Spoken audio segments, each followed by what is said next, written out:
Masih semangat kan mengikuti pembahasan latihan soal-soal? Kali ini kita akan bahas ilustrasi kasus yang kedua, yaitu selang kepercayaan untuk beda rata-rata dua populasi saat ragam kedua populasi tidak diketahui. Perhatikan ilustrasi kasus berikut ini. Di sebuah universitas, ingin dilakukan evaluasi mengenai efektivitas penggunaan media pembelajaran online menggunakan dua metode, yaitu metode sinkronus dan asinkronus. Evaluasi dilakukan berdasarkan nilai hasil tes kelompok mahasiswa yang menggunakan kedua metode setelah pembelajaran dilaksanakan selama setengah semester. Nah, ini maksudnya adalah bahwa mahasiswa yang mendapatkan pembelajaran dengan metode sinkronus itu berbeda dengan yang mendapatkan pembelajaran dengan metode asinkronus. Nah, untuk keperluan tersebut diambil sampel sebanyak 15 mahasiswa untuk masing-masing kelompok, ya. Jadi 15 mahasiswa belajar menggunakan metode sinkronus dan 15 mahasiswa lainnya lagi belajar menggunakan metode asinkronus. Jadi sampelnya itu berbeda. Karena itulah ini sering disebut dengan sampel bebas. Nah, data hasil nilai tes yang diperoleh adalah sebagai berikut. Menggunakan selang kepercayaan 90% bagi beda rata-rata nilai hasil tes mahasiswa kelompok sinkronus dan asinkronus, berikan kesimpulan apakah pengajaran menggunakan metode sinkronus lebih efektif daripada metode asinkronus.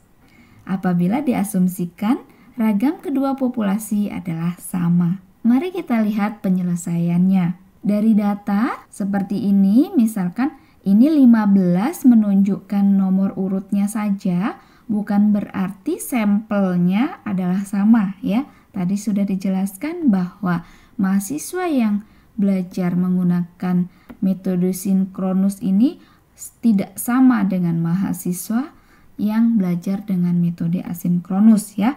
Jadi catatannya adalah ini sampel bebas. Kita misalkan mu1 adalah rata-rata populasi kelompok sinkronus dan mu2 rata-rata populasi kelompok asinkronus. Jadi yang dirata-ratakan apa? Tadi peubahnya adalah nilai hasil tes, ya. Nilai hasil tes. Oke, dari data diperoleh bahwa 15 mahasiswa yang mendapat pembelajaran sinkronus ini diperolehlah rata-rata sebesar 62,8. Rata-rata nilainya. Berarti ini adalah X bar 1. Dan untuk yang kelompok asinkronus rata-ratanya 77,3. Jadi ini adalah X bar 2. Dari data ini kita peroleh ragam sebesar 170,2. Ini ragam populasi atau ragam sampel? Ya, ini adalah ragam sampel karena dihitung dari data sampel, berarti ini S1 kuadrat dan yang ini adalah S2 kuadrat. Oke, pertama kita identifikasi. Di soal tadi dinyatakan bahwa ragam 1 dan ragam 2 tidak diketahui. Kemudian N1-nya sama dengan 15 dan N2 juga 15. Itu artinya dia ukuran sampelnya kecil, ya. Itu kurang dari 30. Maka ini sudah pasti gunakan T. Selanjutnya kita diminta menentukan selang kepercayaan 90% bagi mu1 min mu2. Pertama kita tentukan dulu penduga titik, yaitu X bar 1 min X bar 2. 62,8 dikurang 77,3 sama dengan min 14,5. Oke, selanjutnya karena tadi diketahui asumsinya adalah ragam sama, maka kita mencari ragam gabungan. Jadi S kuadrat gabungan sama dengan N1 min 1 kali S1 kuadrat ditambah N2 min 1 dikali S2 kuadrat dibagi dengan N1 plus N2 min 2. Nah, ini berarti sama dengan 15 min 1 dikali S1 kuadrat adalah 170,2 ditambah 15 min 1 dikali 101,2 dibagi dengan 15 plus 15 min 2 sama dengan, kalau diselesaikan semua, adalah 135,7048. Perhatikan bahwa yang ini hasilnya adalah 28. Nah, ini merupakan derajat bebas. Selanjutnya, yang ketiga adalah mencari standar error atau galat baku dari X bar 1 min X bar 2, yaitu akar dari S kuadrat gabungan dikali 1 per N1 ditambah 1 per N2 sama dengan akar 135,7048 kali 1 per 15 ditambah 1 per 15 sama dengan 4,2537. Selanjutnya, yang keempat, kita menentukan margin of error sama dengan T alfa per 2 dB dikali dengan standar error dari X bar 1 min X bar 2 ya. Ini kita tadi punya alfa sama dengan 0,10, jadi T alfa per 2 adalah T 0,05.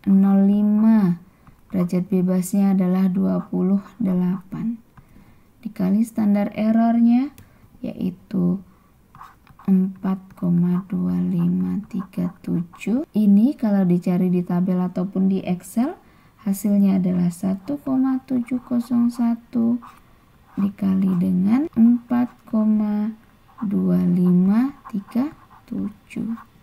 Nah, hasilnya adalah 7,2355.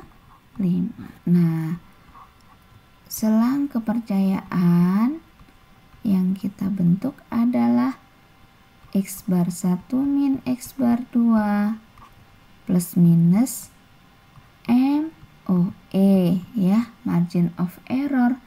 Sehingga tadi kita punya penduga titiknya adalah min 14,53 nih, plus minus 7,2355. Sehingga dari sini kita punya batas bawah selangnya adalah min 14,53 min 7,2355 sama dengan min 21,77 dan batas atas adalah min 14,53 ditambah 7,2355 sama dengan min 7,30. Sehingga selang kepercayaan 90% bagi mu1 min mu2 adalah min 21,77 mu1 min mu2 sampai min 7,30. Selanjutnya, bagaimana kita mengambil kesimpulan dari selang yang didapatkan? Nah, pertanyaan dari soal ini adalah apakah dapat disimpulkan dari selang ini bahwa pembelajaran metode sinkronus itu lebih efektif daripada yang asinkronus? Tentu kita harus memahami bahwa kata-kata efektif berarti dapat dilihat dari nilai hasil ujian, nilai hasil tes dari kedua kelompok mahasiswa itu yang lebih tinggi. Kembali lagi apabila kita buat selang di sini μ1 min μ2. Kemudian kita lihat ini selangnya negatif ya, seperti dijelaskan pada video sebelumnya. Ini 0, kemudian di sini misalnya min 7,30 ini. Dan di sini adalah min 21,77. Maka kita punya selang di sini yang artinya apa? Bahwa ini nilai negatif ya. Jadi dari sini kita bisa katakan μ1 min μ2 itu kecil dari 0. Nah, artinya μ1 kecil dari μ2. Nah, tadi kita telah definisikan bahwa μ1 adalah rata-rata untuk kelompok sinkronus, ya kan? Dan μ2 adalah rata-rata untuk kelompok asinkronus.